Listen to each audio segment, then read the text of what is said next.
కోవూరు మండలం పొడుగుపాడులో ఏర్పాటు చేసినటువంటి చాయ్ విత్ జన సైనిక్ కార్యక్రమానికి చేసినటువంటి పవన్ కళ్యాణ్ గారి అభిమానులకు, జనసేన పార్టీ నాయకులకు ప్రతి ఒక్కరికి వందనం. ఈ కార్యక్రమం ఏర్పాటు చేసింది అమర్నాథ్ గారికి, దిలీప్ గారికి, తనుష్ గారికి ప్రత్యేక ధన్యవాదాలు తెలియజేసుకుంటున్నానండి.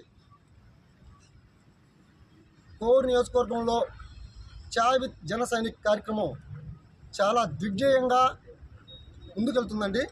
దానికి కారణం వేములపాటి అజయ్ కుమార్ గారి సూచన మేరకు, అదేవిధంగా ఇంత ఘనంగా జరగడానికి కారణం మన యాదిరాజు జీవన్ కృష్ణ గారికి, అదేవిధంగా జొన్నవాడ ట్రస్ట్ బోర్డు మెంబర్ మన అభిమాన నాయకుడు నక్కల శివకృష్ణ గారికి ప్రత్యేకంగా ధన్యవాదాలు తెలియజేసుకుంటున్నానండి. మన జనసేన పార్టీ రాబోయే రోజుల్లో చాలా బలంగా నిలబడబోతుంది. దానికి ముఖ్య కారణం నిన్న జరిగినటువంటి ఢిల్లీలో ప్రతి సెంట్రల్ మినిస్టర్ని కలిసి మనకి రావాల్సిన నిధులను ప్రత్యేకంగా మన పవన్ కళ్యాణ్ గారు, డిప్యూటీ సీఎం పవన్ కళ్యాణ్ గారు ప్రత్యేకంగా కలవడం జరుగుతుందండి.